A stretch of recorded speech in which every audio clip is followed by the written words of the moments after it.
Everyone, and welcome. It's very, very nice to be back here with you. I hope that you're all having a fantastic week so far. As you know, I made my comeback stream yesterday. Today, here I am joined with a very special guest, a guy you may know from the podcast of Surprise, Aziz. What's going on, man?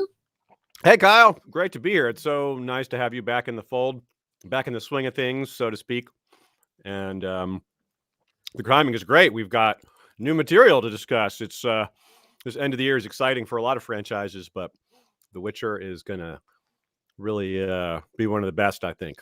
Yeah, we were just before the stream started, we were talking about The Expanse, and I forgot to mention Book of Boba Fett, but there's so many cool things that are happening. Of course, House of the Dragon trailer. That was cool. Phenomenal. It's a really good time to be just a fan of anything and a content creator, because we also, and as Witcher fans, we have waited a very long time to see season 2. So only 11 weeks away. We waited almost 2 years for this. So pretty exciting stuff. The fact that we're only 11 weeks away from getting The Witcher season 2. This is what this stream is for. Mainly, I was talking to Aziz behind the scenes, and the podcast Surprise is kind of like a monthly thing.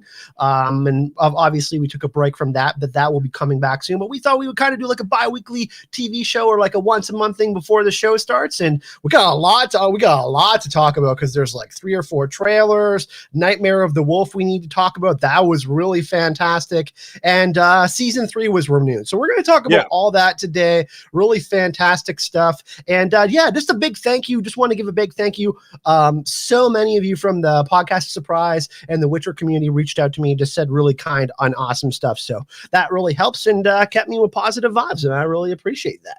Right. But Aziz, like, man, there has been I think last week was it like 2 teasers dropped. Then we got the Vesemir one, and then we got a really nice meaty one for season 2. So let's kind of just jump into it. Where do we want to start? I guess we should start off maybe with the first trailer, Aziz, where Ciri is saying, "Hey, I'm your destiny." Yeah. And the theme of destiny kind of being prevalent and telling us, hey, smacking us right in the face, destiny is going to kind of rule the world again as far as the Witcher goes. I think a really good thing to start off with, too, is just Netflix's sort of quick couple line descriptor of what their teaser, text teaser here, which says, convinced Yennefer's life was lost at the Battle of Sodden, Geralt of Rivia brings Princess Cirilla to the safest place he knows, his childhood home of Kaer Morhen. While the continent's kings, elves, humans, and demons strive for supremacy outside its walls, he must protect the girl from something far more dangerous, the mysterious power she possesses inside. Yeah, so that's pretty cool. I mean, there's no surprises in that. If you're familiar with the franchise, all that is pretty much what you would expect, I suppose. But it's nice to have confirmation for sure.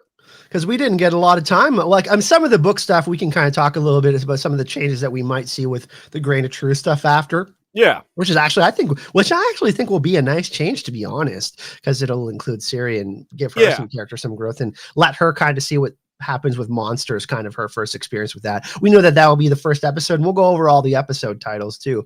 But it's super interesting, and definitely feels like there's going to be a more mature tone this season. And me and Aziz have been talking behind the scenes, and it's so interesting because we've been really so spoiled with Game of Thrones, as he's seeing so many different POV characters and getting to kind of see their machinations and how they see the world. And that's really going to open up in the season 2 of The Witcher as well, because we kind of had some aligning issues with people in the beginning trying to understand what's going on with The Witcher with the different timelines. But now we're in a single timeline, Aziz, and now we have Geralt and Ciri together, and that's a big deal. That is a really big deal, isn't it? Because it's true that it's sort of like people who know the story a little bit or a lot already kind of know the deal with season 1, like and the early short stories, that it's a difficult adaptation, but once it gets to this point, it gets a little smoother as far as the storytelling goes. There's not going to be any more of that linear storytelling, or rather it will be linear storytelling instead of the non-linear storytelling of the first season, which was designed to get all that out of the way, basically. And let me give a second quote here from Lauren Hissrich, who, of course, is the showrunner. This quote picks up where she talks about how season 1 ended. So it starts with, "That's where we ended season 1. That's absolutely where we will pick up in season 2. The stories will be told in a much more linear fashion. They won't be all one story. It's not like all three are together and happy all the time, but I do want to employ some different ways to look at time series-wide. So series-wide, not Ciri is Ciri-wide. Ciri, as you've seen her, she's quite thin, actually. But so that's pretty cool. And it's also pretty expected. Fans of the books kind of know that's the way it goes. And it's right in line with what we want, I suppose, and our expectations. So that's good. Just kind of taking care of business, we'll say. Speaking of cool, Aziz, we have some cool people in the chat. Alphonse Quack put a horse emoji in a house, and that's actually a reference to The Witcher 3, where there's a bug where Rose gets stuck on a roof of a house. So it's a very popular meme among the fandom. We have Voice of Geekdom, another content creator. Ryan Burns, who says, rumor has it Mikkel isn't here because she'd have to talk about Nivellen.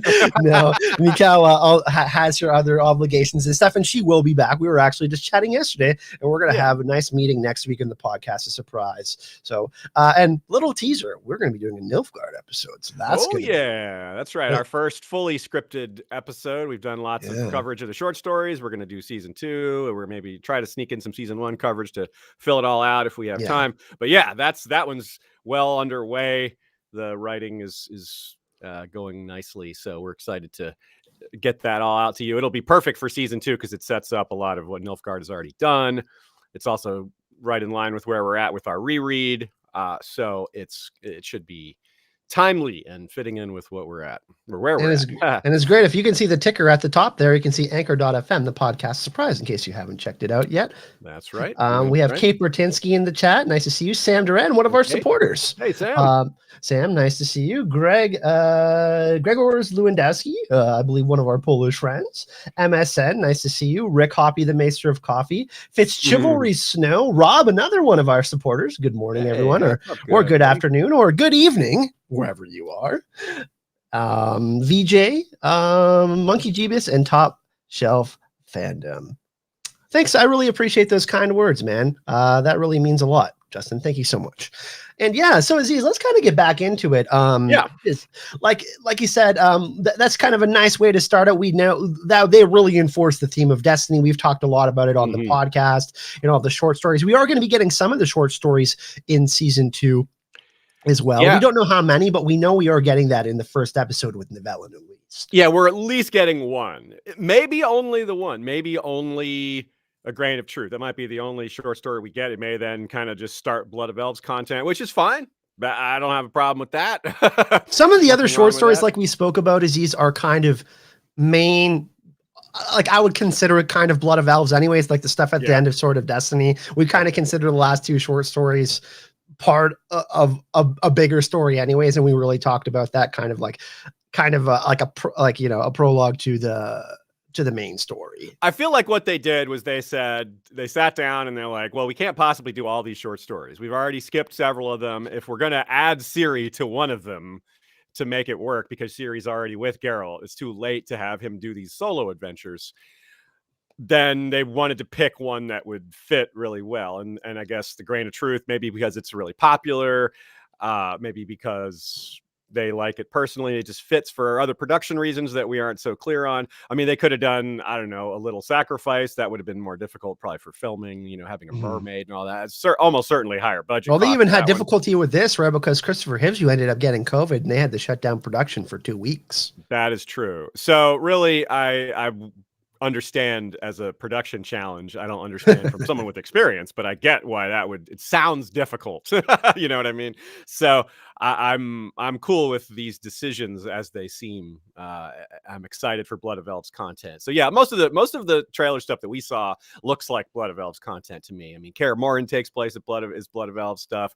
The Reince stuff with Jaskier that appears to be in the trailer, that's Blood of Elves.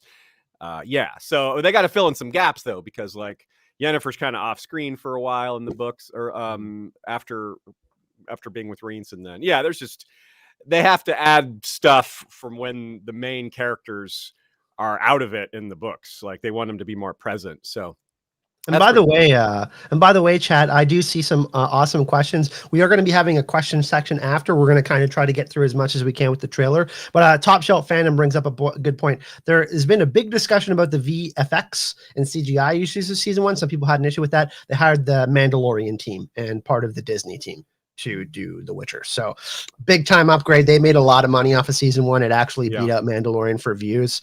If you checked Google trending, Witcher was #1 when it came out, beating the Mandalorian for how many views it had. So. I think also they have moved. This is not relevant for season 2, but for season 3, they supposedly got access to like one of these big. The name is slipping. Like kind of like a Titanic Studios that Game of Thrones had. Like I know they're doing it in England now, right? Like they were doing some in Eastern Europe, but. So this is like the third. They'll have moved for the third time. Like they had season 1 was different, and then season 2, partly because of COVID and more budget, they moved. Season 3, it sounds like they might get settled in this new situation. Which, by the way, as you said, season 3 is already confirmed. They already got a renewal, so that's great news. And the rumors internally is that it's really good because, you know, like I said, there is some more consistency as far as the timeline goes. And then, like, you know, we've talked about this a lot behind the scenes about how we're excited about this because, you know, as the books go, there's more kind of Game of Thrones-y elements with, you know, kind of the politics and the backstabbing and the different factions get introduced. Kind of like when you get in season 2, you get a little bit more of Stannis and Davos. You get a little bit more of Queen Maeve and all of these other kingdoms, Rienne's. You get a little bit more of Stregobor and his faction and kind of what's going on with Nilfgaard. And that's super intriguing, right? You know, we get Codringer and Fen and all that. So that, like the Witcher world really starts to expand because we're talking kind of like origin stories in season 1, and then we really start to get like, oh, this is really what's happening in the world of The Witcher in season 2. Yeah, you're right. The story is going to expand a lot. There's a lot of more characters added, and it is more of an epic rather than a short story or a collection of short stories, because it does have grander ambitions. It focuses on a larger cast of characters. It spans multiple nations. And the ambitions of emperors and kings and powerful sorcerers. So yeah, it's a much bigger fantasy epic at this point, which is great. Like you said, it starts off with its sort of humble origins, and it keeps that. It maintains that. But you can't start off. It's harder to start off with the epic and then get small. So you start off small, get big, but you keep that core sort of important smallness, which I'm using. Small isn't meant to be like.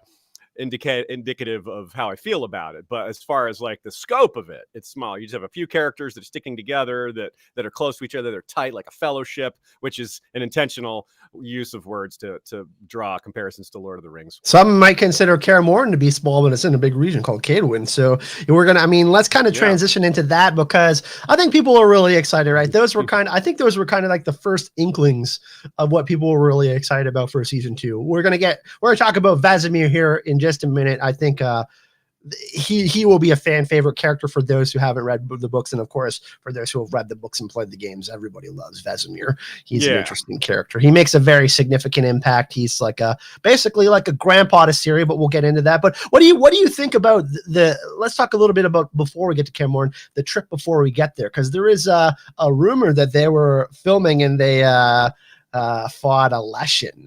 Yeah, that's pretty cool, because of course that was in Nightmare of the Wolf. That's how that starts, also with the Leshen. So very interesting how this could be a little tie together. And of course, once we have Vesemir in both, I don't know if Vesemir probably won't be in the first episode, because that'll probably be all grain of truthy and stuff. But still, it's clear there's going to be a lot of effort to tie these parts together, to show the connective tissue, to make it all whole, which is, I feel like that's I love that. I love when they make things connect. I love when the dots get connected. Even it's so simple, it's so easy. We're very easy to please with that. Like, as you said, the griffin bones that are visible in the trailer, that is a connection to the griffin slain in Nightmare of the Wolf. So it's just and that is a very small detail, but man, I love that. I'm like, yes, do more of that. They get it. They know that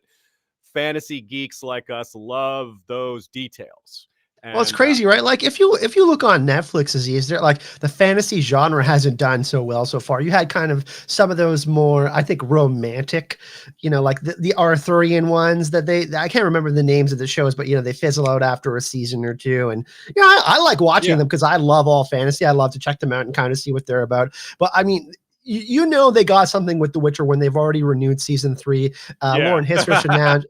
Lauren Hissrich announced they're going to be doing a kids show focused around. I can't remember. I think it's in Redanian Intelligence's. That's really here. cool. Yeah, that's the kind of thing that reminds me of Star Wars. Like they have lots of content for the younger folk. So it's a very and a fun-filled kids and family-filled series in the continent. They said that, and they're doing a second anime film with the same studio that did Nightmare of the Wolf, plus the Blood Origin prequel, which is almost done filming. Yeah, Blood Origin prequel. We haven't even mentioned that. We'll have to do something separate on that one once there's more details on it. We've got too much to cover here today, but I'm excited about that as well. And there's just as an aside. I'm going to contradict myself by saying we shouldn't talk about it right now, but I'm going to say one thing about it. Anyone who's a fan of Last Kingdom, they just cast Finan, the actor who plays Finan, in as a prince of something in Blood Origin. So Witcher Blood Origin. So that's cool. Yeah, that was. They've got some pretty good names attached to that one. He's Mark Rowley is a really, really talented actor. So the fact that they snagged him and they're on the road with that. We know he knows how to wield a sword. And we know the showrunner makes music and also has directed some episodes, right? Already for The Witcher. So it's Lauren Hissrich is kind of like a shadow showrunner behind on that one. She's kind of like I would say like a John Favreau type character. She's like running kind of the whole Witcherverse for Netflix. That's what we want to. We'll call it the Witcherverse now. I think we just knock on wood. Yeah, it's a good name. Yeah, Witcherverse. Yeah. It rolls off the tongue. So really interesting stuff. They're obviously like it's going to be a dangerous road to Kaer Morhen, right? Like we have people that are looking for Ciri. We can't forget that. Yeah, I wonder. See, that's one thing that I wonder how they'll adapt that, because for Blood of Elves, what we know is that she goes off to the magic school, and instead of going to she goes to Kaer Morhen, but if there's this time after that, so they're going to have to change the timeline slightly. Probably still do the same events, but maybe change the order. But we know that Geralt is like out there chasing down people who are hunting Ciri that Ciri doesn't even know about. Like he goes and kills those the professor and Haimo and little Yaxa. We don't even see it because it's through Applegat's perspective, and he's like hiding under a table and he just hears it, which I love. That's so fun. Kind of reminds me of the bar fight when in the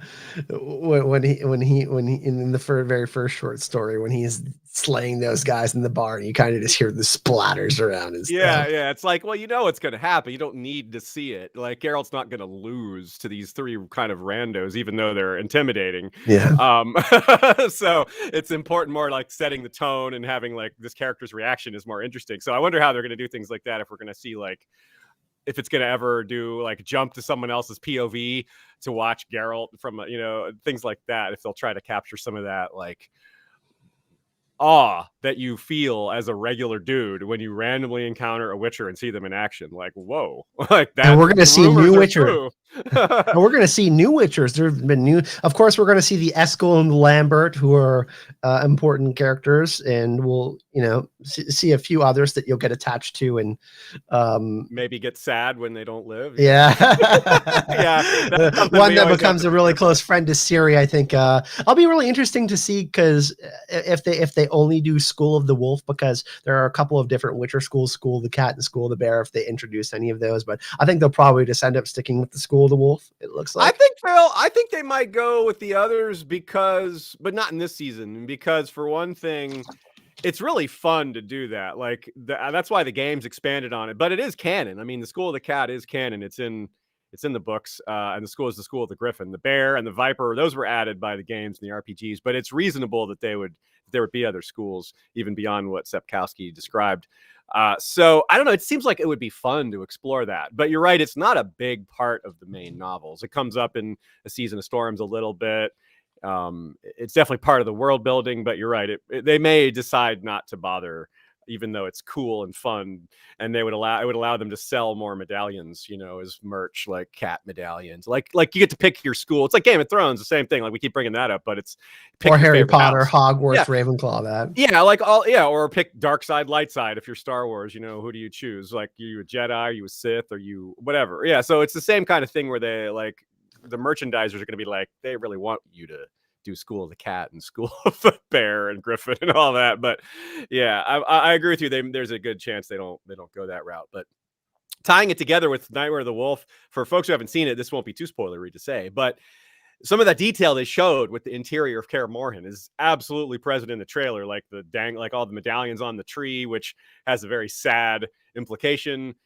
Because of course it's Trial of the Grasses. It's people who have died or have died afterward. Yeah, some of it's Trial of the Grasses, but I assume that some of it's also just like Witchers who died out, after they were veterans for a while. Because remember, we saw in season 1, Geralt grabs the medallion off of Remus. So we find out later that killed by the Striga. Who was killed by the Striga is named Remus, right? And that character was in Nightmare of the Wolf. He's one of the few that escapes at the end.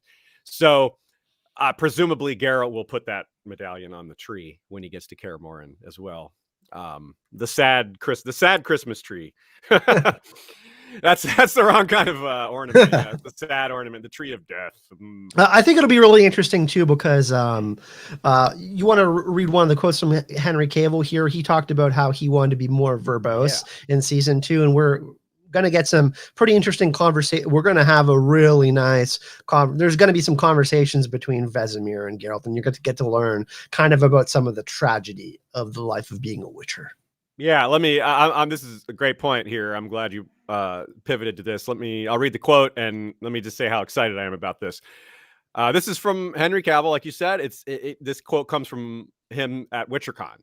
I wanted him, obviously Geralt, to be more verbose and more intellectual and more representative of a man who has lived 70 plus years and has a philosophical lean. He can be mopey at times, but he is also wise. He has been around. He's a nice guy despite having moments of unpleasantness and incapable of extraordinary violence, but his intentions are pure. I wanted to reflect that as much as possible.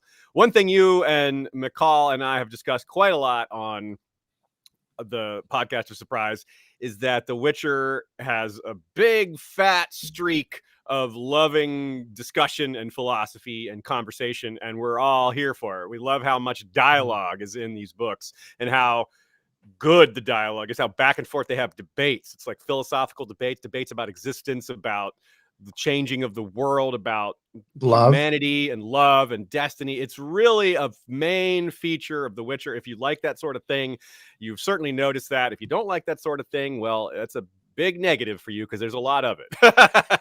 So as fans of that, it's great to hear Henry say this, because it's more indication that he sort of gets it. He understands this character. That is a very insightful kind of comment of someone who understands. You wouldn't say these kind of things if he didn't have some strong insight that aligns with a lot of the same insight that we have expressed in our podcast.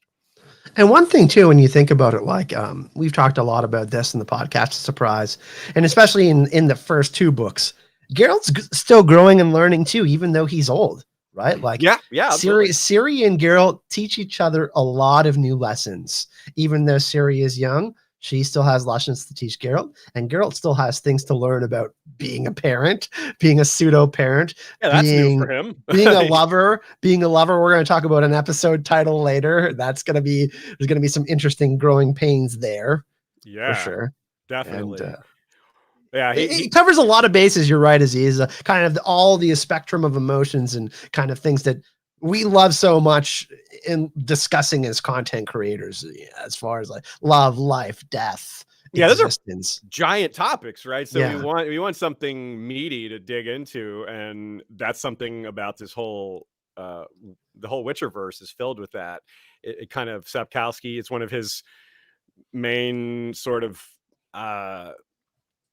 attributes as a writer, as he likes to get into philosophy and debate and conversation. And I just can't say enough about it. I love that. It's great because he does a good job of it. Obviously, it's we talk about things that are cool with nerdy stuff, like connecting the dots with the griffin bones. But that by itself, if that's all we had, I mean, that would be lame, you know. Like you can't have that makes it all better. That doesn't make it. You know what I'm saying? It's like why are they telling this story, right? Like why are they? Yeah, exactly. What makes it is this stuff, is these great conversations, this great debate, the depth. That's what really makes it. The rest makes it better, you know? Speaking of depth, Vesemir is a character with a lot of depth, Aziz.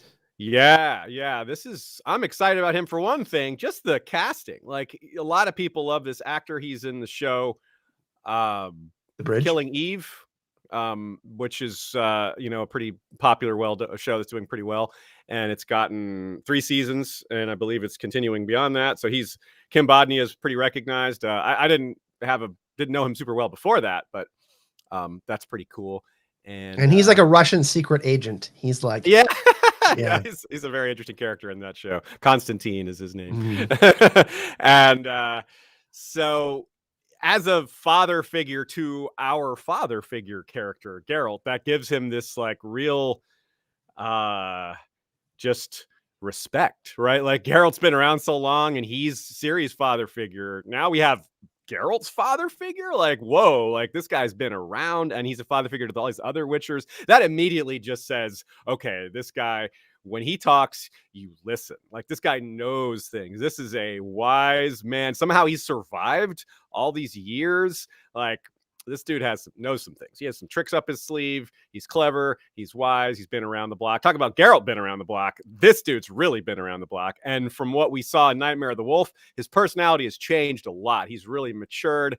Of course, a lot of time has passed. So like it would be weird if he hadn't changed, you know, but it's good to see the way he changed is I mean, I think they sort of intentionally went over the top with his characterization in Nightmare of the Wolf just to make it such a big change, just to show how much he changed, which I'm not complaining. I think that's neat that he changed so much. And it's reasonable too. Like after an experience like that of having everyone slaughtered and having a lot of things he believed about the world kind of fell apart.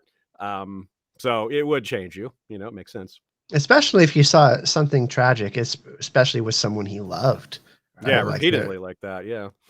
So and he's Geralt, and Henry Cavill mentions, hey, a dude of 70 plus years is going to see a lot of stuff. Well, Vesemir's over 100 years old. Okay. Yeah. We're talking like he's like maybe 130, something like that. You know what I mean? He's pretty old. Yeah, it might even be more than that, but I'm not sure. But either way, it's a lot. Yeah, he's lived several. We're literally seeing the dying out of the Witchers. Like Geralt is one of the last Witchers, so it's going to be, you know, for someone who saw it kind of during its period where it had people and then really started to decline, he's going to have some interesting viewpoints on that. Yeah, he's like the only connection to that old world, basically. I mean, there are other people in the world that were alive then, you know, sorceresses and stuff, and elves, obviously. But in terms of other Witchers, no, like as far as we know, he's the only surviving Witcher from that era from the School of the Wolf. I mean, if they do go to other schools, then, you know, who knows? There's lots of possibilities there. Really, we're going to continue on this in a second. Mad respect. Top Shelf Fandom says he says he appreciates that we're going to be covering the nitty gritty details of The Witcher, and we are going to be doing show coverage too, guys. Like I said, that's why we're doing this now. We're kind of getting in the swing of things, and we're also going to be doing the podcast too. So we'll be doing podcast episodes and TV stuff. So thanks a lot for that. Really appreciate the donation. Like this kind of continuing into that conversation, like, you know, the Witcher being a very male oriented kind of group, Aziz, and then Ciri being inducted into that, knowing Yennefer around for at least a little bit. They're going to have to change things a little bit. But Vesemir, like you said, is a wise person. And I don't want to say Ciri is going to soften their blow on the world, because Vesemir is going to be honest with her about shit. He's going to be like, listen, you can't be a pampered little princess. You're going to die. You know, like he's going to give her hard love, but he's also going to be honest with her in a loving way. And I think that's a little bit different than the kind of swashbuckling, selfish, egocentric Vesemir that we kind of saw at the start of the Nightmare of the Wolf. Yeah, you're totally right. He knows, like, he's seen too much to live to be that person anymore. And the world is not like it was. He can't just go around getting paid huge sums for, you know, and then partying afterwards. That's just exploiting people. Yeah, the world doesn't exist anymore. Yeah, like the world has changed. So yeah, he had to change with it or adapt or die kind of situation, and he clearly didn't die, so he must have adapted. I love that scene from the trailer where Geralt's like handing her a wooden sword, and she's like, "What the hell is this?" like, like, why are you giving me? I can't tell if she's like a sword or if she's like a wooden sword. Like, which of the many possible annoyed reaction or surprised reactions Kind of is reminds me actually of going through her mind. kind of reminds me of the Hound's reaction when Arya has the wooden sword. He's like, Yeah, it is kind of like, so she's like, what is this for? Like, what am I going to do with a wooden sword? sword, a fucking sword. But yeah, it's funny because then in the other shot in the trailer, we see kind of a blurred out Vesemir, and we see Geralt on kind of those stilts, those big stilts, and he's training, and he's like doing some like really cool pirouettes and all sorts of crazy shit on there. So it's going to be exciting to see that, like, kind of like a training arc. That's really cool. Yes. Yeah. Well, maybe we'll get a little montage. That's how you be a witcher. A witcher. You know, they got the music. Well, Cohen like was cast, right? Cohen was cast in season 2. Well, and that's kind of someone I speculated that might be from the School of the Cat.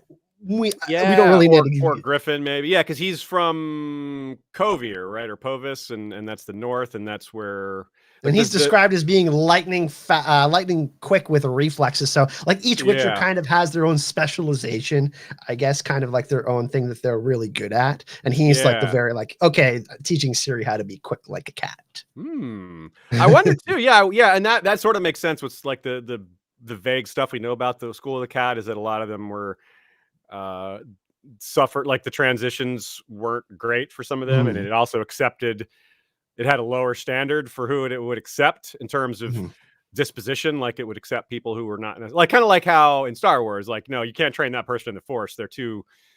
They'll turn into Darth Vader, you know, or something like that. You have kind of, there's a little bit of an element of that here, but it's not nearly that strong because you can't predict. There's no like sensing the darkness in someone that doesn't exist in this world not from Witchers anyway. Yeah. Sorceresses might be able to do that, but not like they can't look at some 8-year-old and be like, nope.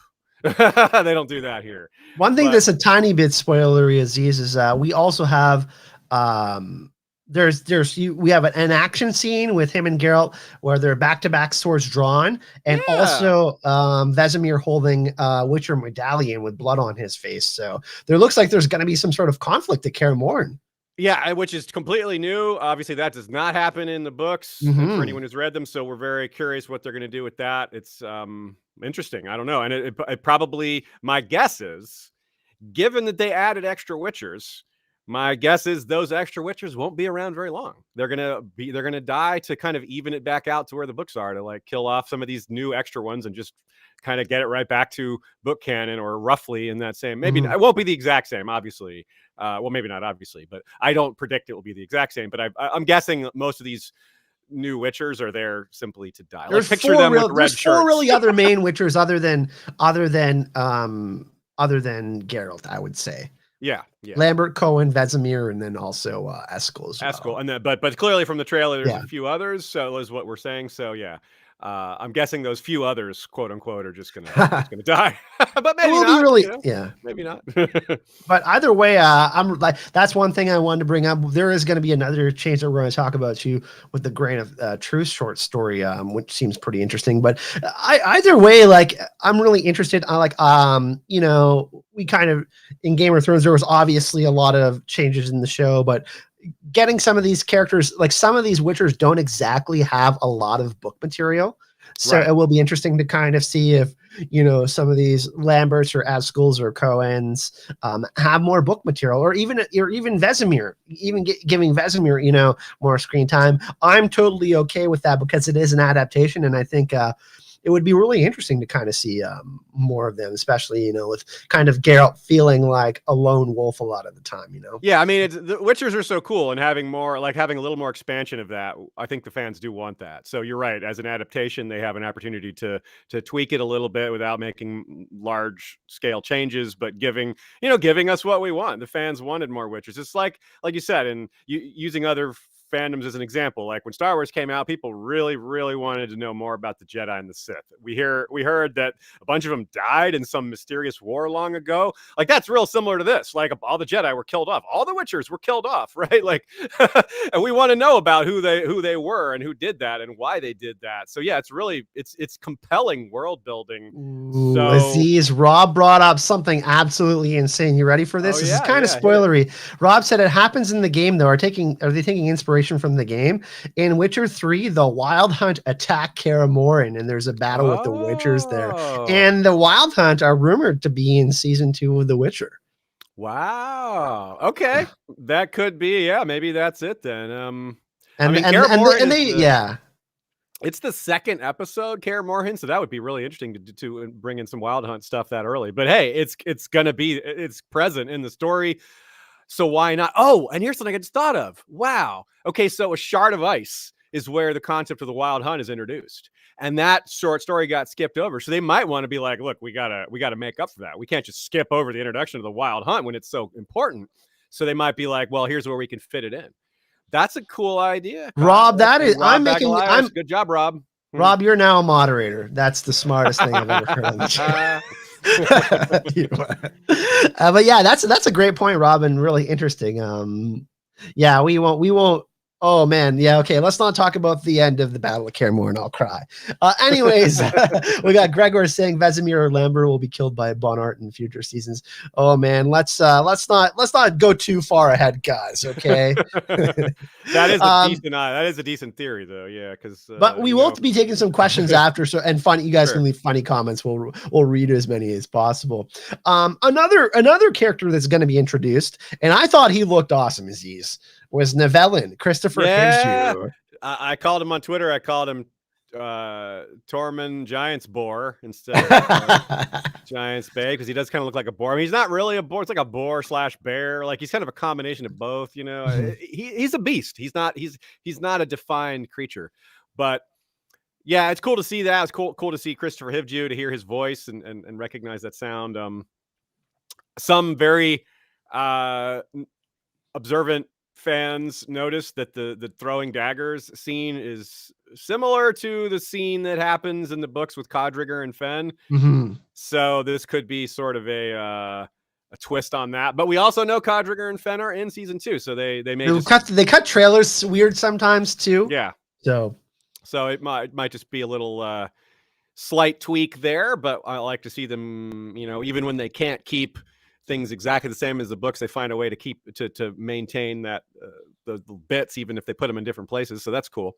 But yeah, so he seems to know. The one clear change is that Nivellen knows Geralt already, which is we know the Brooks is there. So this isn't like my first theory was that this is the original Grain of Truth story happened a decade or two ago in the show, and now they're visiting Nivellen again. They're seeing him again. Right. And Ciri's being introduced to him, but the trailer reveals there's a Bruxa, so it can't be that. There's not like, whoa, you met another Bruxa, dude. You got to stay away from these Bruxa. That's probably not it.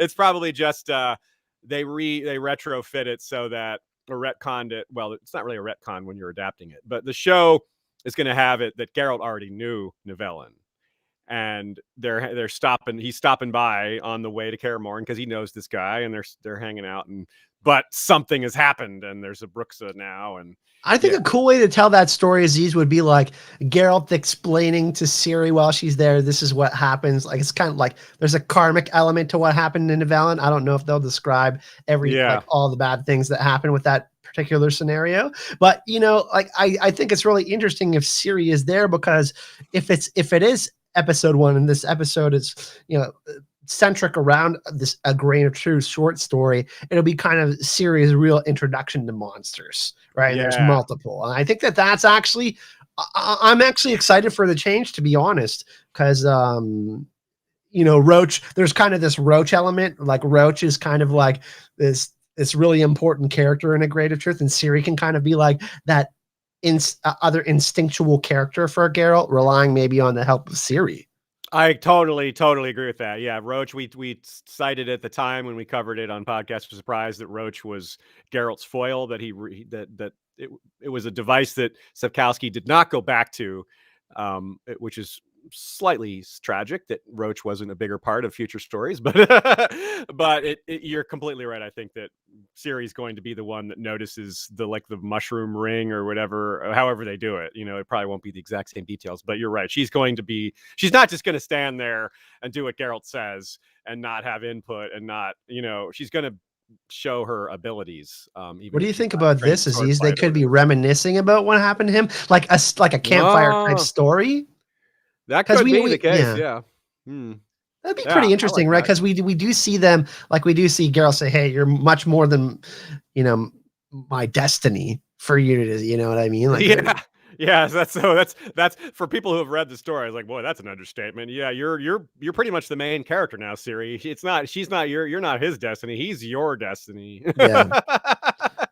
Yeah, it's like he's the one whose life has changed more because of you, not the other way around. Like Geralt's 70-year plus as a Witcher is now completely pivoted to Ciri world, whereas Ciri's a teenager who's like her destiny is driving events more than the other way around. That's for sure. And if Geralt has to protect her because that's his destiny, then Bruxa being around is kind of you know what I mean? Like he's gonna have to protect Ciri from something as powerful as that. Ryan asked, wouldn't Nivellen have been cured of his curse though? I was like, well, yeah, maybe, but like that's just part of, if they're making other changes, they may just tweak that part as well to keep that like, oh, we couldn't break the curse. Because in the end of the story, the curse is broken.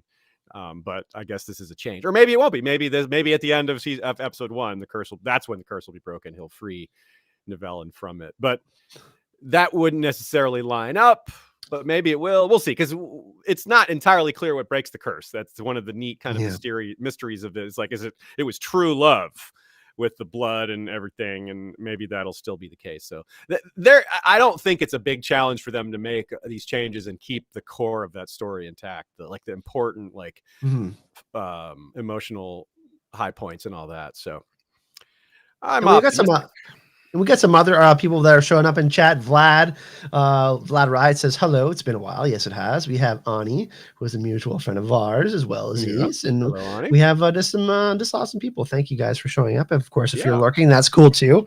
I guess we can kind of pivot away from the Nivellen stuff, but it's cool. We if you guys haven't read the books and you do want to get into the books and you these short stories, you kind of want to learn more about them, the podcast Surprise, you can look in the description of the video, and it has the link to our podcast there. And we actually do go over all kind of like the mythological elements, the kind of fairy tales that Sapkowski pulls from, and kind of uses as his influence and kind of is motif creative for this type of stuff for The Witcher. So yeah, I really highly recommend. Aziz is one of my co-hosts, and Mikal, who couldn't be here today, is one of our great members. She'll be back too.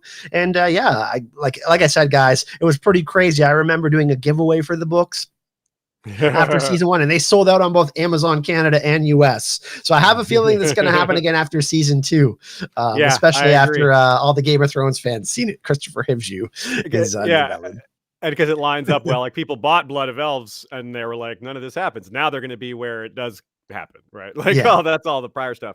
And on my own end, I just finished my, is it my 4th or 5th time through the books? I just finished like 3 days ago. I still finding new stuff, huh? Oh yeah, it never stops. I know. Well, obviously, I'll hold off on talking about it because I would go off for an hour or so if you let me get going. So, but yeah, just more things that I noticed to tie everything together, more things that I can see that they're planning towards. Like, you got stuff that happens in the last book that you got to prepare for now. And having that fresh in my mind helps me process that in relation to this trailer and thinking about how they're adapting it. So I can say I have a lot of confidence and optimism because I can see some of the decisions they're making, even if you don't agree with them. It shows awareness of the deeper nuances within the story, which is both gratifying and cuts back on any of your adaptation stress. So like, oh, are they going to screw this up? Well, maybe, but it helps when you see that they seem to understand. At least they get it. Whether they do it right, who knows? That remains to be seen. But it's funny to think that I was harassing you to read the books a couple of years ago, and you've now read them more than I have. That's really funny. Well, man. I got a lot of housework that needs doing, and I just pop on those headphones, start listening. Next thing you know, I've gotten a lot done and a lot listened to, and highly recommend the audiobooks. yeah, they are really good. The guy who does the voices there, he does a good job, and it's you pick up personally. I think this is maybe kind of an obvious thing to say, but your brain picks things up differently reading versus listening. So I've done both, and that really helps, draws things out more. Yeah, I love it as well. I want to see more Witcher signs in season 2. I think Ard and Igni and all that kind of stuff. We kind of saw a little bit of the Igni, so like when Geralt was dealing with the Striga and all of that kind of stuff. So it will be really interesting to see if we kind of see well,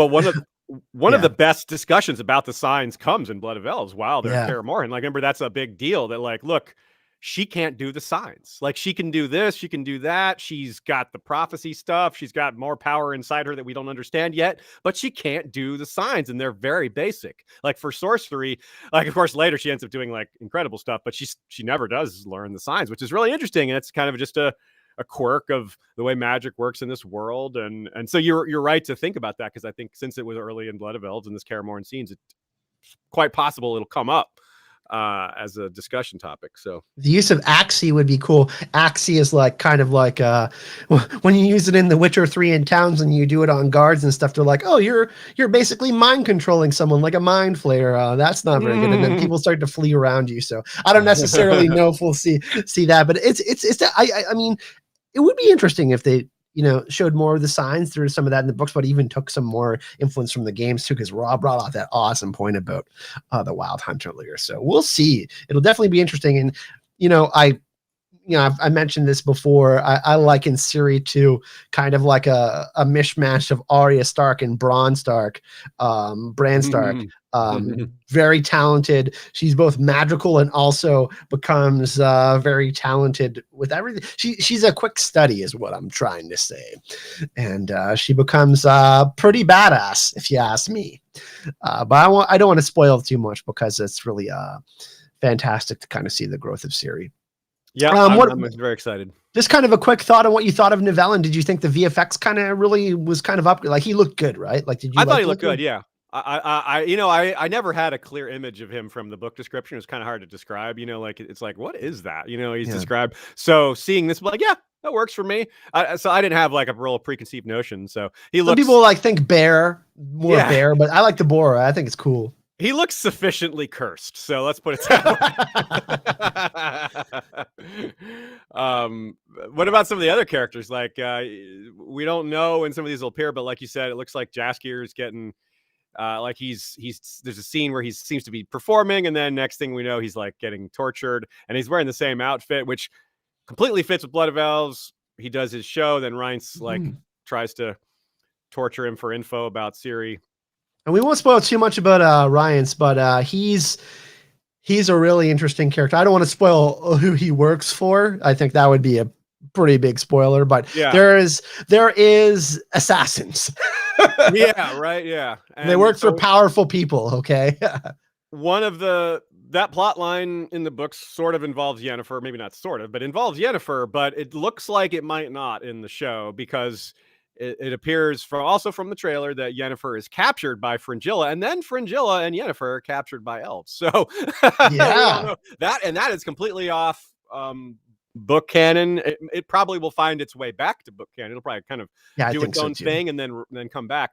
But that's very intriguing, because like, if you recall, okay, so at the Battle of Sodden in the books, Yennefer loses her vision. She's blinded, and then it gets restored, but it's very traumatizing for her, and it kind of explains why she's sort of off page for a while, because she's got, she's dealing with that and other stuff, and this is maybe how they're handling some of that.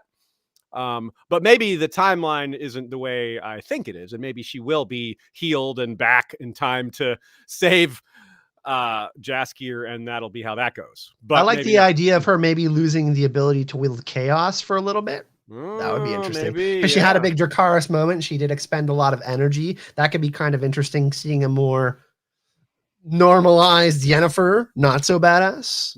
Yeah, that's true. And then I guess they're doing sort of like a parallel here, which is cool. While Yennefer and Fringilla are captured after the battle, Kay here is captured by Tissaia. So you've got like people on both sides captured by the other side, or a third party in the case of the elves. And then what's going to happen? So that's in the trailer, so I don't consider it a spoiler. But what's going to happen is anyone's guess, because that's not book canon. Yeah, it's going to be really interesting to see. And like we said, this is kind of some of the material that will build on your understanding the different factions and the kind of motivations they have. I think even though, like I said, it's not the book stuff that we don't know, it'll still kind of reveal some of the motivations of Tissaia. Why is she doing that? Well, she probably thinks that he's partially responsible for killing a lot of the people that she liked. You know what I mean? Mm-hmm. Yeah. So I mean, everybody's kind of like those kind of like parallels of trying to get information out of someone. It looks like maybe she's trying to enter his mind or something like that. Pull see what he saw, or learn like who's in charge, like what's this and that. Yeah. Because she's mad. She's very mad. Like and she's powerful, guys. She's like up there with Yennefer. Like she is. So that's, by the way, one thing, y'all. This, I don't consider this a spoiler because it's already been on the show, but if you're confused about where Yennefer's backstory comes from, it's all there in the books. It's just at the end. Like, it's in book 5. And Yennefer's backstory is filled out. She has flashbacks to Tissaia. So it's really neat how they moved all this to the beginning rather than waiting till the end, which I think makes sense. Yennefer's, they wanted to like have her be a little more prominent. So giving her backstory at the beginning rather than the end is sensible. Also, they needed to, tying it all together all at once makes sense as well. So I thought that was a good change. Going just forward, like kind of some of the stuff we saw with just like kind of some of the stuff we saw with Game of Thrones, like Bronn having a bigger role, Aziz, like some of the, like, I don't consider Bronn a main character, but like, there's gonna be things during for the adaptation, like these characters have to have screen time. There's gonna be things that are gonna be more spontaneous that they even do when they're acting on set that might be suggested, that might be good ideas. And but like listen, there's gonna be so much material that they can pull from. The Witcher series is complete. All the books are complete, so they literally have anything that they want to pick from, and they can expand on these kind of little things that they want to build creatively that they have thoughts about as well. Yeah, and that's very well said, Kyle. And also, just to add to what I said about Yennefer, it's true for a lot of characters. There's a lot of one device that Sapkowski likes to use a lot in book 5 in particular is the flashback to your childhood during an important moment. And it's not just the main characters. It's like you have flashbacks to the childhood for Yennefer. You have it for other characters who I won't say because then it kind of spoils that they live that long. But minor characters and major characters, just a bunch of it in book 5. It's very heartwarming. It's a combination of heartwarming, heartrending, and beautiful. Just a lot of it's really well done. I think maybe some people might think he does it too much. I don't. I think it's great. It becomes a pattern, and it's a great, like, it's in line with his constant modulation of storytelling techniques, which I love too. It's one of the metas about The Witcher that is great. And it also gets back into the sort of fairy tale overarching feel that the whole fantastical-esque, from start to finish, especially right at the beginning and right at the end, but also all the way through in between. So I think I'm starting to get off base here, but book 5 is definitely interesting. We won't you can tell how much we like The Witcher. That's a good thing, though. Yeah, right. Should we talk about the episode titles? That'd be a fun thing to one thing that I did spoilery, I guess. Yeah, let's do that, because there's a really interesting one that we will but we both kind of wrote our things beside. Yeah, we all notes. Okay, let's alternate. I'll read the first, you read the second. We'll go. Yeah, sounds good. Okay, so first, we've pretty much already talked about A Grain of Truth. That is the first episode. It's the name of the short story, so not much secret about that. We know what's going to go on there, and that is, of course, an episode we covered. It's the second episode of our proper podcast of surprise. So if you want a full rundown of that story from the book side, check out our podcast episode on it. And then episode 2 is going to be called Kaer Morhen. I think that's pretty straightforward, Aziz. Yeah. For the first episode of Great of Truth, they'll kind of be traveling. They'll go meet Nivellen. They'll do that. They'll have that experience. Ciri will have her first monster hunting experience. Her first real time as a witcher, I guess.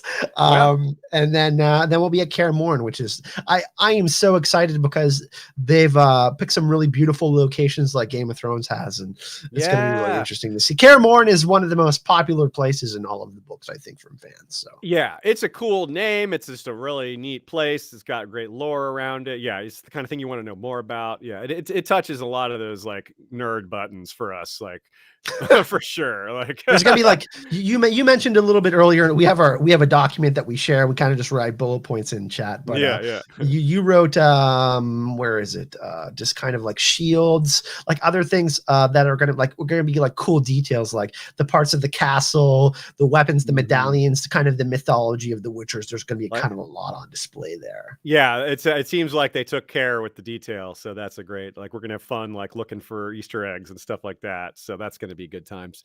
And Kaer Morhen's right at the beginning of Blood of Elves too, so it really fits in with that continuity as far as that goes. Next we have an episode called What is Lost, and that's a little more wide open, but the phrase does appear in the books if I remember correctly. So that one's a little more vague, but it still kind of makes some.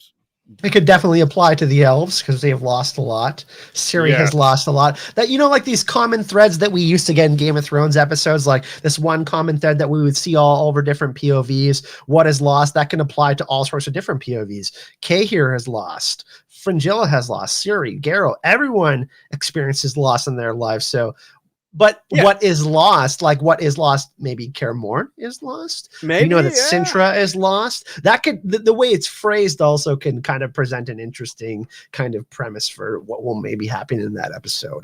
Good point. Yeah, good point. You're right. There is a lot of characters that have lost a lot.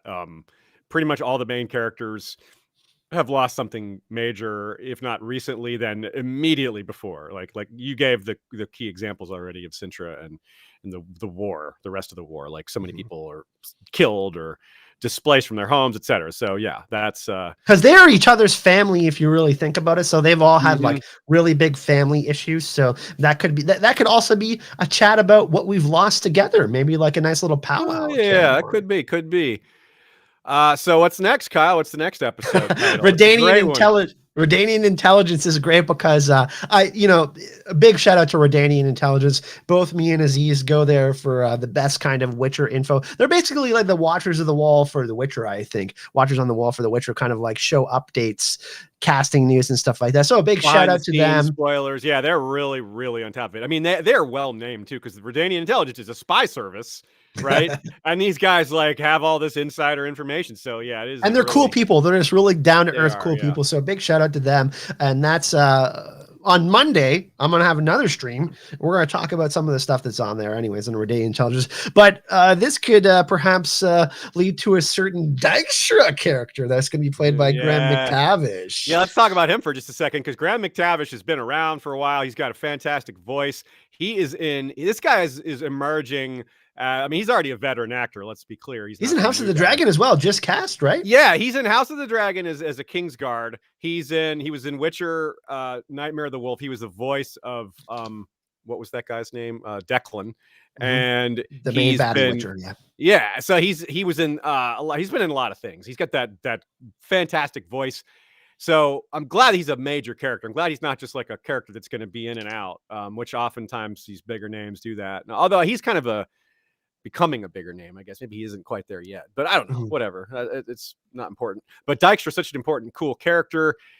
Redanian Intelligence, what a great name for the episode, to both give a nod to this fan site that's done so much for the community while also being just a phrase that fits within the world super well. So really, really cool. That gives me big kind of the theme for the episode is we could see like we do see people getting tortured, intelligence being pulled out of people, information. What are we going to learn about these different characters from all this intelligence? Next we have Turn Your Back, which that is kind of evocative of a few things that happen in the books. not participating, not staying neutral, closing your eyes to what's happening around. There's some probably more direct phrases. I neglected to research this one specifically, but not super important because it would probably involve spoilers anyway. Well, it kind of ties in with the next episode title too, because oh boy, the next episode title is called "Dear Friend." Oh boy, dear friend. I think a lot of y'all know what that one means. Like, that's a thing you should never say to a lover.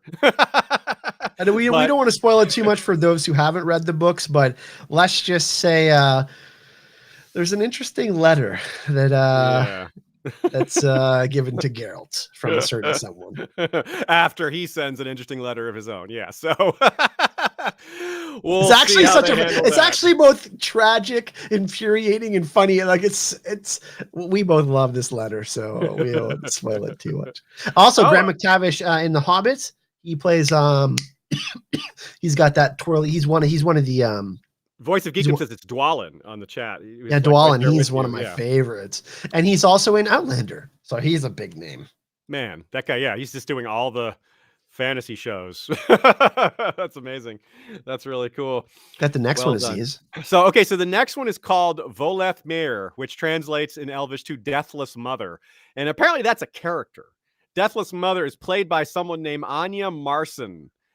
And I couldn't find any information about her. She's like new, but she's not. Well, actually, that's not true. I found information on her, but it didn't. All I found is like her previous acting credits. So I don't know what this means, but she is not a young person. She's 72 in real life, so that implies a few things about the character. And it's someone that they meet. So this is probably some kind of change from the books. So very interesting, but don't really know what to say about it. Gonna be interesting. And that's episode 7. So this character is maybe some sort of like Oracle-like character, perhaps. That would be kind of interesting. Yeah, we have no idea really. Or it could be some sort of like Bruxa type of character, like a Deathless Mother. That sounds pretty ominous, but it could. Yeah, we do know who is playing the Bruxa. So I mean, I know that's not what you were saying, but even that one has an actress already assigned. So that's really interesting. And then the last one is, it's like a meta title. It's not the real, it's just initials, right, Kyle? Like a TBC. I don't know what that means. It's not, I think it's supposed to be a secret. Well, you know what comes to mind though for TBC? This is so random. This probably isn't it, but it's just the phrase that comes to mind when you see TBC to me is the big cheese. Burning Crusade. The Burning Crusade. So maybe it'll World be of Warcraft. Maybe we'll see the Emperor of Nilfgaard. That's the TBC. But no, I don't think so. TBC is the thing is TBC I think is a character, because there's a character named TBC from the rumors. There's a character named TBC, and it's Alistair Parker, who is a voice actor for The Witcher. So, and he's not the only voice actor that's been cast. There's also Rebecca Hansen, who is Queen Maeve, is a Witcher voice actress also. So that's really neat that some of these voice characters are getting Netflix roles. How this all, all we have here is the information. We don't have any conclusions as far as, maybe you do, Kyle, but this is just neat to me, but I don't know what to do with it other than tell it, Oh, geez. And he did Dykstra in the Witcher 3 video game. Interesting, huh? Alistair Parker. Yeah. And he did Dykstra in the video game. That's really interesting. So maybe he's going to be some voice or TBC. What is that? Is that, maybe that's to do with we talked about introducing the Wild Hunt. Maybe he's the voice of some deathly, ghostly thing. I don't know, because that's a way for like a voice actor to not to like voice a CGI creature or something like that. You know what I mean? Oh man, that would be, if he was Aridin, like the leader of the Wild Hunt. That would be really right. Cool. Like that's entirely possible. So, and that could be what Deathless Mother. Maybe Deathless Mother's connected to that too. Like, I mean, the Wild Hunt is all men, I think. But like maybe they changed it somehow. I don't know. Maybe that's not connected at all. But those are back-to-back episodes. So also one thing that we we are going to be getting some Wild Hunt stuff, which is really interesting. So that's on the heavy mythological side, fantastical side of The Witcher. We also in the first teaser that they released about season 2, there was conjunction of spheres. Oh yeah, so getting a little more backstory, which presumably is going to also be explored even more in the Blood Origins, when that will have been a relatively recent event, the conjunction of spheres, rather than something that's 1,300 years in the past. So there might actually be like in Blood Origin, there might be like eyewitnesses, or at least recent, not eyewitnesses, maybe isn't the right term, but people like whatever, we'll be a lot closer to the event and it'll be a lot more present. Conjunction of spheres is a lot like what happens in Thor Dark World when all the different realms of the Aesir open up. It's really interesting. You know, we could possibly see is kind of like a, perhaps like this, the idea of warging, or perhaps we get to kind of maybe see it from a perspective of maybe Ciri experiencing a vision, because she does experience that kind of stuff.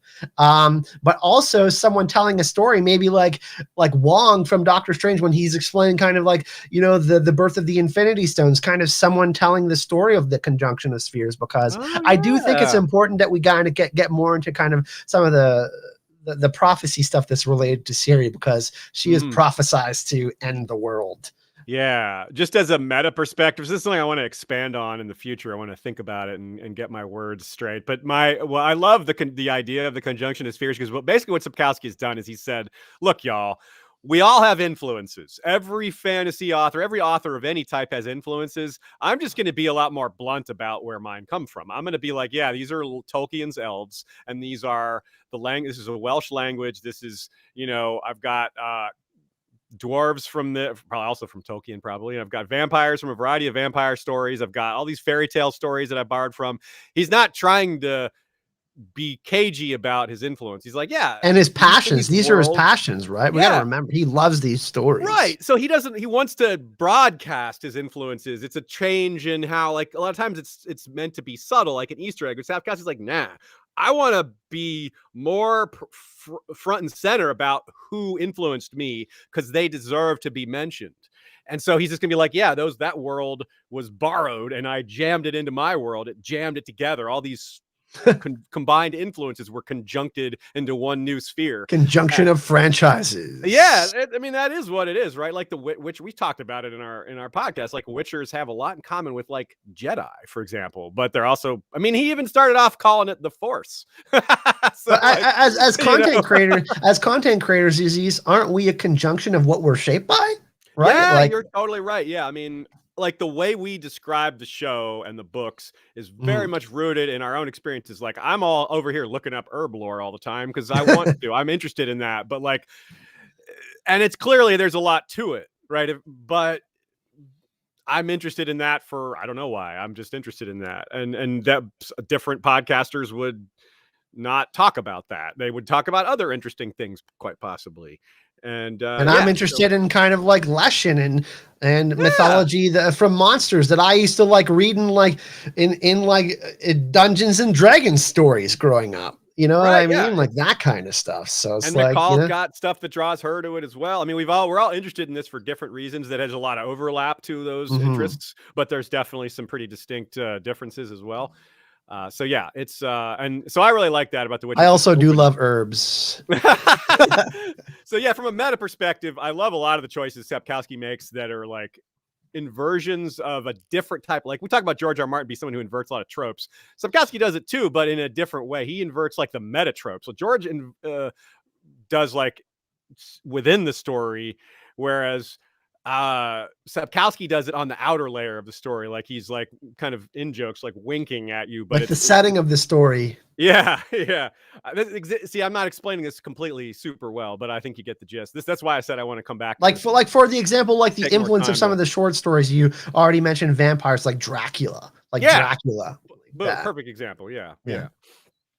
And of course, that's a nice segue to one of the few things we have left to talk about here, which is some of the other confirmed castings, which just by itself, just by the presence of some of these characters tells us a lot. And what I mean by that is, well, you've got different interpretations of these characters. You have Sapkowski's like internal vision for these characters, and then how he played it out in the books. Now we have these interpretations through a different set of minds, mostly Lauren Hissrich, but also the rest of her team and the rest of the writers and the actors and actresses and the adaptation. So there's like multiple layers of change going on here of like what you were saying, like we're content creators.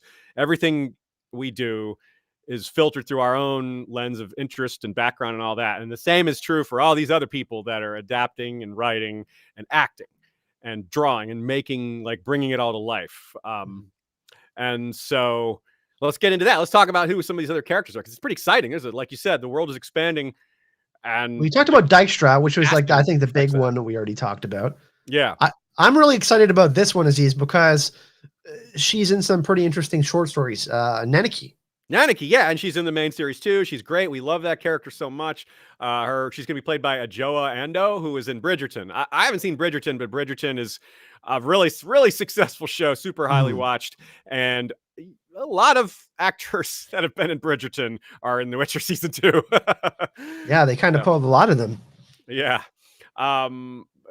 Next up, we have Fen and Codringer and Fen. Fen's being changed to a woman. Small change, really. Codringer is Simon Calla, who was also, I think, also in Bridgerton, but also in the show Pleb. And by the way, Aziz, I just wanted to mention representation. Liz Carr is actually a disabled actress. So yes, which Fen is the character is. So yeah, and she is going to be awesome. It looks like she has so much personality. So I'm really excited about that. Yeah, totally agree.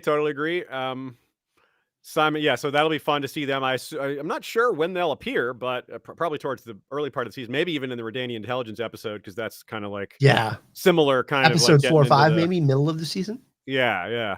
Reince is played by, or if you go by the book pronunciation, Rience is played by Rience. We'll have to see how's the show going to pronounce it. I'm very curious. It was played by Chris Fulton, who is in, shockingly, Bridgerton and Outlaw King. So he's been around a little bit. He has like a oh man, he has like a very I think he's gonna play that character well. He looks like he could be, yeah, he's got like a conniving, he could be like a conniving, sniveling, infiltrative type of character. I wonder if they'll do the burned face for him. I wonder if they'll give him that facial scarring burning. I wonder if they'll do like a kind of like like those like back alley thugs. He has that. He's very thuggish. So I wonder if they'll give him that type of like British thug, like a thuggish accent that you might have seen in kind of like the 1800s and stuff like that. He's that kind of character, you know what I mean? Because he is very kind of aggressive. Speaking of facial injuries, there's also Lydia Van Bredivord has been cast, Aisha Fabienne Ross. So decent chance she doesn't speak because Lydia doesn't speak. But maybe they've changed that. So we'll see. We have Philippa Eilhart. Yeah. And she's they've where's Cassie Clare? Which I have to check IMDb. She hasn't been in a lot of things. Cassie Clare is a somewhat she's not her first role, but she hasn't been in a lot of stuff. But she's absolutely got a really beautiful distinct look. Yeah, she's a very distinct look. So she's gonna stand out on screen, I think. I think she has done some modeling clearly. Madam Owl, as Ciri calls her. And then there's Francesca Findibert, who's played by Mesia Simpson, who was Britain's top model 2009. Now, Francesca Findibert in canon is supposed to be the most beautiful woman in the world, the Daisy of the Valley. So the fact that they cast a model is, why not? Yeah, of course. Yeah. We already have our fair share of beautiful women in the show. I mean, look at Anya Chalotra. She's stunning. But I mean, it's common for a fantasy show like this to have. Yeah, it's kind of hard when you have so many attractive people in the show already to have one that's like that much more stunning than everyone else. It's like, how are you going to do that? How can someone be that much more stunning than these other people already? And then we have Henry Cavill as the Witcher, who is like maybe one of the top 5 sexiest men alive. Like, you know what I mean? Like him and Jason Momoa are like number 1 and 2 or some shit like that. Yeah, so totally true. Yeah, the amount of like drool wiped off the side of mouths in the show is pretty high there. Especially from Kate Bertinsky in chat. She would send me pictures of girls' butt and stuff. But we have Lydia Van Bredavort. Yep. Mention her. Yep. That's kind of a newish actress as well, as far as I could tell, which would certainly make even more sense if she doesn't have any lines. But you can do a lot without lines. Don't get me wrong. And of course, like I said, I don't know for sure that she doesn't have lines. That's just kind of what we would expect from the book character. Verena is played by someone named Agnes Bjorn, which presumably that's a voice acting role because this is the Bruxa, so she's flying around like a spirit. So that might be CGI. Maybe I'm confusing you with Helen, Kate. I think Helen might have, or I don't know. Oh. Someone has sent me pictures of Henry Cable's butt. I just know that much. Okay. Look at you calling Kate a Henry butt fan when she didn't deserve it. Queen Maeve is one of I'm really excited about that. And like I said, she's was basically sort of quote unquote promoted from the Witcher games. She was a voice actress, so that's very cool that It's cool that they're doing that. I really like that, man, because they're doing that with also there's a show called The Last of Us that's coming out. With Pedro Pascal as Joel. It's a video game about a zombie apocalypse where a fungal infection breaks out. And Lyanna, the actress who plays Lyanna Mormont, is going to be playing his daughter. But they took a voice actress from the games as the same character. And I'm really excited about that. Like, because, like, you know what I mean? Like, I do think that should be rewarded in some cases. Like, if they're going to be doing a pretty, like, close adaptation, which I think they will be doing. But I really love when they do that. That's sorry. I kind of had to go off on that. That I like when people get rewarded when they do a good job. I agree. It feels right. Like it always felt kind of wrong. Like when someone's the character and then they just get replaced at the last, when it gets adapted, like the biggest production, the person that's been with it for so long isn't part of it. Yeah. I mean, it's understandable because sometimes like you just don't have the right look, or you're not an actor, you're a voice actor or something. I mean, it's not such a simple transition. It can be a very difficult transition, but some of these people, of course, trained to be stage or film actors first and then moved into voice, and then so they have the full slate of abilities. They just haven't gotten to showcase that on the large stage. A few other characters that we don't know anything about because they're new. There's a guy named Balian who is played by Kevin Doyle, who was in Downton Abbey. He was Mr. Molesley in Downton Abbey, and he was in one of my favorite movies of all time, the mockumentary movie Drop Dead Gorgeous with Denise Richards and what's her name? I'm spacing out, but it's a hilarious movie, and this guy plays a creepy dude in it. So I don't know who Balian is, but that's who this character is. He's not in the books, nor is he in the games. So we have no Joel Adrian, who's playing Hemrick, another Witcher that we think is going to die. Most likely, yeah. Put a red shirt on Joel Adrian because he's probably going to die. Speaking of and changing from red to violet, we have a character named Violet, played by Carmel Laniato, who I'm not familiar with that actor or actress, and Violet is also a completely new character. So we have nothing to say about that character other than to mention them. Very interesting. Maybe she could be. I mean, like she looks around Ciri's age. Yeah, maybe. Oh, okay. Yeah, Violet. Actually, I think she is. I think she's an elf, to be honest. Okay. Maybe it's a nickname then. Violet could be a nickname rather than because it's not an elfish name. But she was in Doolittle. She was in Doolittle. Oh, okay. Very interesting. Yeah. I really wonder if they're going to get into that a little more because, as we know from the books, and so this is something we'll be talking about in our Nilfgaard episode. The Nilfgaardians have a cultural connection to the elves much stronger than the Northerners do. So that creates some storylines. So that's maybe as far as I'll go. Very political and intense ones. Yes. So potential alliances or non-alliances and other types of connections that are a little more, say, lore oriented. So that's neat. So that's pretty much all we got for season 2, but we got one more thing to talk about before we end the stream. We mentioned it earlier. Season 3 has been renewed for The Witcher. Really exciting.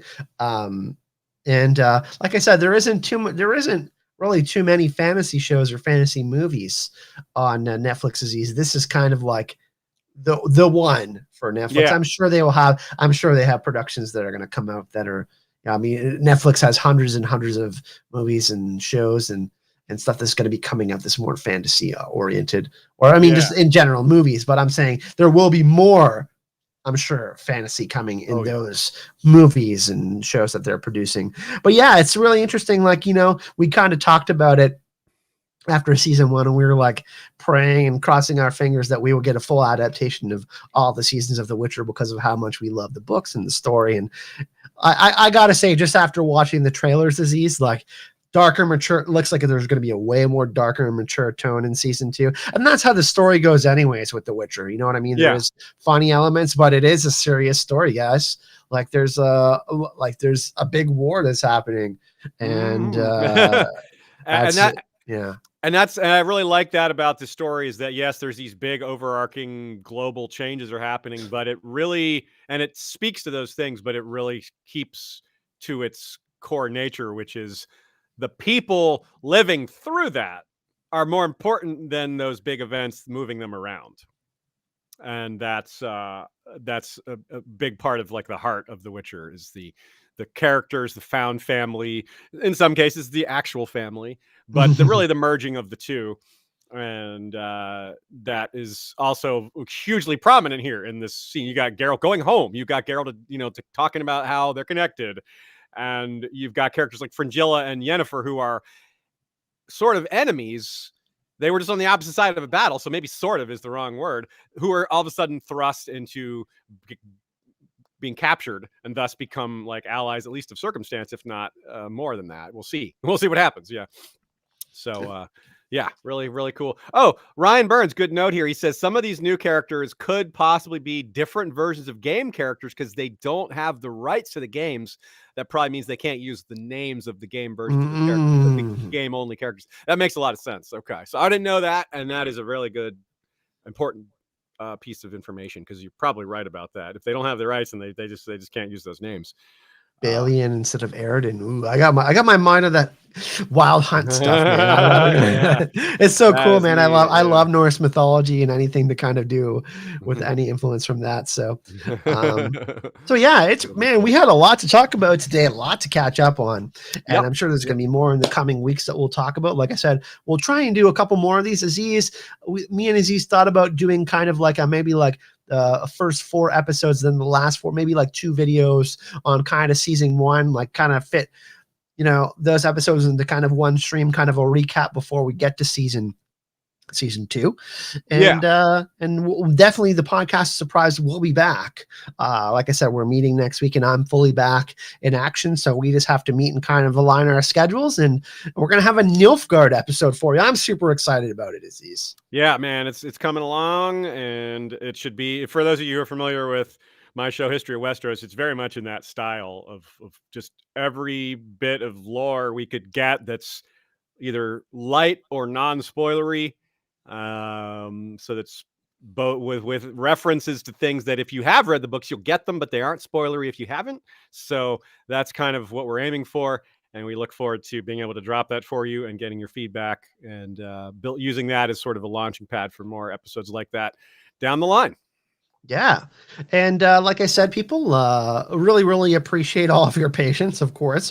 It's been a while since we got together and talked about The Witcher, but it was kind of good too, because it made for like a really nice packed stream. We got to talk about like all the things, and it was nice to kind of fit everything into one big conversation. That's always really fun. Like I said, me and Aziz do have a podcast with our friend Mikhail, and it's called The Podcast of Surprise. How many episodes do we have now, Aziz? 15 or 16? We have quite a few now. Huh? I've lost track, because it's we have a different number of video episodes than we have of podcast episodes, because some of the podcast episodes have been split apart into multiples. But the last one we dropped was Sword of Destiny, so we've only got one more short story. Of course, we recorded that a while ago, and it'll drop most likely the beginning of November, so right before the season. Or not right before the season, but like a month before the season. So we want to have all this stuff we talked about out before then. We want to have our if we're going to do season 1 coverage, that's going to be before then. This Nilfgaard episode will be before then, and the last short story podcast version of the last short story will all be up before season 2. Yeah, we have 15 episodes out so far. Oh, cool. So we'll have 2 more dropping at the very least before that. And actually, I'll probably put this one up on the pod feed maybe take it down eventually after season 2 is already up. But for now, it'd be fun to have it up there. So in case people don't follow anyone who doesn't follow the channel can make sure we get it to them as well. Yeah, so, and it's like it's great. Like for people, I think most of you in here are probably big book nerds like me and Aziz here. But if you're not, that's super cool too. And that's why when me and Aziz, like, I chased out Aziz, I'm like, hey man, like, you know, me and Aziz outside of content creation share a lot of interests. Of course, you know, I came a little bit later in the game when it comes to covering A Song of Ice and Fire and Game of Thrones. But after the season 1 of The Witcher dropped and Aziz read the books, I'm like, man, we have to cover this. This show is going to be one of the best shows on television for the next decade or whatever. And we thought it would be a cool idea that, you know, we didn't see too many Witcher podcasts out there. I'm not saying there aren't some great ones out there, because there is. But we were like, man, if we're starting off in season 1, we can grow with you guys as a community. And it would be really fun to kind of just do a podcast where we talk about all these short stories where, you know, we've read multiple times and kind of broken down with mythology and influences and all that. So it's really fun. I just love having conversations about this kind of stuff, because a lot of these things that we talked about, like we reference to our everyday lives, love, death, all that kind of stuff that we experience. So you're totally right. Yeah, so the future is bright. Let's put it that way. Yeah, like this, if you really look at it, if you really lay it all out, we're still very early in these things. This is only season 2. As far as our podcast read through, we've only done the short stories. We haven't done the main book. So it is a lot to come, y'all. We have so much more fun ahead of us. And it's going to be exciting too, because I think when season 2 drops, there's going to, like I said, the book's sold out on Amazon Canada and Amazon United States. And I went to all the different bookstores. Like there was like 4 or 5 different bookstores that were sold out online. I had to find like some obscure one that I didn't even know existed to send it. But I think there's going to be a lot, like, because a lot of people, I think there was a lot of critics out there on IMDb and all these Rotten Tomatoes. They didn't like season 1 of The Witcher that much. I think their minds are going to be changed with Witcher season 2 when they start to get some of the more Game of Thronesy, political, backstabby, those type of elements. All the different factions get involved. I think it's going to be even like their popularity will definitely grow for sure. I agree with that. I think one other thing on that topic is that when you try to, it was true for Game of Thrones too. I mean, Game of Thrones and Witcher both did really well with their first seasons. A lot of these other shows did really well with their first seasons, but it's not until not until the story really catches up to the world building. You have so much world building to introduce, so many characters to introduce, that and it's so much to learn. Once you get all that settled and it can really focus more on storytelling, that's when, and I think that's the truth here. Like there was so much of season 1 is set up, and now you're getting it. Like you introduce characters whose only purpose is to die to set up other things, right? Like Calanthe. It feels like there's way more at stake, Aziz. Yeah, like Calanthe's a great character, but like she dies like pretty much right away. And we spend this time getting to know her only for her to be like, yeah, she's not actually part of it for the long run. So you have like her memory as her presence is felt throughout, but it's not like she's just there, you know? So yeah, there's so much setup that he's doing. The same thing happens with comedy shows. You know, you get like a show like The Office or It's Always Sunny or even The Simpsons. Season 1, none of those shows, season 1 is none of those you would say it was their best season. In fact, a lot of times you would say it's one of their weaker seasons. It's like season 2 or season 3, they really hit their stride once they kind of figured things out. And that's not just comedy shows. Like season 3, 4 of The Office, my faves for sure. Yeah, like that X-Files pilot is like Mulder's like this animated geek character. He's like totally different than the like morose, like traumatized, like driven guy. It's like very like these things just don't get settled right away. Like audience reactions, like. Yeah. So growing pains are part of all shows, even these big, huge productions where things have been written ahead of time, like even when the characters are defined by books, which is different than these other examples. And one thing about the showrunner for The Witcher, she was literally on Reddit taking crazy amounts of criticism, like nasty comments and shit, and still chatting with people. Okay, so I think that is very, very rare. She's thick-skinned. Yeah, you got what you need. I guess you got to be. And they signed her. Netflix signed her to like a big deal, she signed for like a bunch. I don't know. I can't remember the exact amount and how many projects and stuff like that. But she's basically kind of like I use the Jon Favreau and Dave Filoni. She's like the Dave Filoni of the Witcherverse, man. She really is, and she's great. Yeah, it's not like Netflix is listening to those Reddit threads, clearly, because they're looking at like how much people are watching the show, and that's going very well. So well, they're turning it into a franchise, much like Game of Thrones is going to be for HBO, with all these, Flea Bottom and other shows that are going to be coming out supposedly in the future. Yeah, you don't just like drop you don't just put 4 new shows in development under this one franchise umbrella because you think it might do well. No, they're extremely confident in the future of this franchise. Yeah. And they have the perfect castings for the characters too, like Joey Beatty. I mean, come on. He's read all the books and he loves the books. Henry Cavill played The Witcher 3. He's a huge, you know what I mean? Like, he literally was doing a World of Warcraft raid before he went to go audition for Superman. Like, this guy is perfect for Get Out, man. You know what I'm saying? I'm just so in love with The Witcher, and I'm so glad, Aziz, that you got into it. And all of you guys here are here for it as well. Aziz, all of the information for Aziz's channel and what's going on with him is in the description of the video. But what's next for you, Aziz? Well, we are on a Valar Rereadus break over on History of Westeros. We're going to get back to it in January. But in the meantime, we're not on a break. We are doing lots of scripted content. So we've got an episode on the Red Kraken coming out. We've got an episode on Aenar the Exile. We've got Brandon the Builder coming. So lots of that cool stuff. And I want to ask you what you have coming up next, but also there's a couple of great comments here in the chat about what we just said. So let me read that real quick, and then you can close us out with what's next for Kyle. Okay, sounds good to me. Ryan Burns says Parks and Rec 2 as a show that started off slow and then really got going. True. It didn't really hit its stride until Ben and Chris came in. It was more like the end of season 2 that show really hit its stride. Voice of Geekdom says, I'm a Star Trek fan, and the first season of every Star Trek show sucks. True.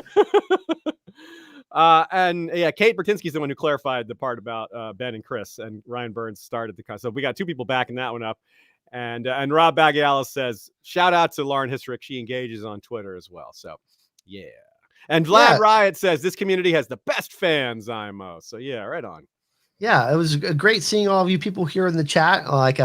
It's my first 2 streams back. Like I said, I'm kind of trying to get acclimated and get back into it again. 3-month break is a pretty big deal, but I do feel like, it's like I'm an old dog. I feel like I'm an old dog. I've been on YouTube now for a few years, so I feel like I'm kind of back at home again, which is really nice. And for the next little bit, I'm actually looking for an editor for the channel. So editing videos is kind of exhausting and takes up a lot of time, and I'm not really that good at it. So I'm looking for an editor for the channel. But for the next little bit, I'm going to be doing kind of Monday to Friday at 1 p.m. I'll be doing like hour and a half live streams and the news of the day. If there's House of the Dragon news, we'll talk about that. If there's Witcher news, we'll talk about that. If there's Marvel news or Boba Fett news or anything that's kind of relevant, we'll kind of talk about that. And I'm going to be talking, of course, main thing on the channel will be Witcher. Until House of the Dragon comes out, and then we'll cover that too. And we're kind of flowing with what's going on right now because there's so much great content. Of course, The Expanse is going to be coming back. You covering The Expanse? Yeah. Nice. With the Shea, who is there, just hidden out of frame, and so I'm excited about that. But there's so much to really cover, and we kind of talked about this, Aziz, the end of 2021 and 2022, like the amount of shows and movies, because everything got pushed back from the pandemic, is really going to flourish, right? We're like, okay, like we're starting to get the payoff now for all of our fucking suffering. I went on the Boiled Leather Audio Hour with Stefan Sassa. It's a friend of ours podcast, very good podcast out there, and that's what we spent. We did a whole episode on that on his show, just talking about all the great shows that are coming out within the next 3 to 4 months, how it's a golden age of TV, not just shows and movies, they're also books, because like you said, The Expanse not only is having its season 6, but book 9, the final book, is coming out as well. So lots of exciting stuff. I used to listen to the Boiled Leather podcast, and also the podcast of Ice and Fire with Kyle and all those guys. Those were kind of like 2 of the podcasts I really got into, and when content creation was kind of, I don't want to say it's kind of or it's kind of Genesis, but you know what I mean. There wasn't as many back then, so I was listening to Boiled Leather and stuff like that. So yeah, they're a little old school. Yeah, like not old school in their approach, but old school in terms of when they got going. like both those History of Westeros started almost exactly the same time as Boiled Leather Audio Hour. Podcast of Ice and Fire was really the only one before us, before us, meaning both of us. And they won some awards, which was awesome. They're great people. Yeah, they are really good people. I'm good friends with them. They're fun. So hope they're doing well. It's been a minute since I chatted with them, but yeah, good time. And yeah, if you would like to support us, you totally can. Totally not obligated. Of course, thanks to Justin for that donation earlier. We have Sam and I believe Rob, who are both supporters of our podcast in the live chat. So we appreciate that. On Anchor.fm, the podcast surprise, there's a little button that says support. You can do $1 if you want to throw us a cup of coffee or something, $4.99, and then I believe there's a $10 option, right, Aziz? So that really helps out. I believe we got 10 supporters or so right now, and we hope that we will add more in the future. Of course, it helps out with getting an audio editor and all that too. So we kind of want to build our team, and continue doing this for a long time. Yeah, shout out to Maril, who is our audio editor these days. Your support has enabled us to pay her to do some editing for us. That's been helping us catch up on and a mutual friend of both of us, podcast. And a member of the Song of Ice and Fire community. That's right. Yeah, she actually did the editing of these episodes a while ago. I just have to do a final run through of them to do like the final edit, and so it's any delays are on my end, not hers. She gets right on it. Me. I get on it eventually. But yeah, and like I said, you can find the links to the podcast surprise in the description of the video, History of Westeros, and all of Aziz's socials in the description of the video. If you want to support this channel, you can hit the join button or join Patreon or support the podcast surprise. Either of those are awesome. If not, hit that like button, comment in the comment section. Those are the most important things that help a channel grow and get saw by the YouTube algorithm. So thank you so much, everyone. The podcast surprise will be back soon, and we'll give you an update next week on that, probably. And yeah, you'll be seeing more of us because The Witcher is only pretty much 2 months away. So thanks again, everyone, for joining us today. And you guys have a great rest of your weekend. See you later. Bye. Bye.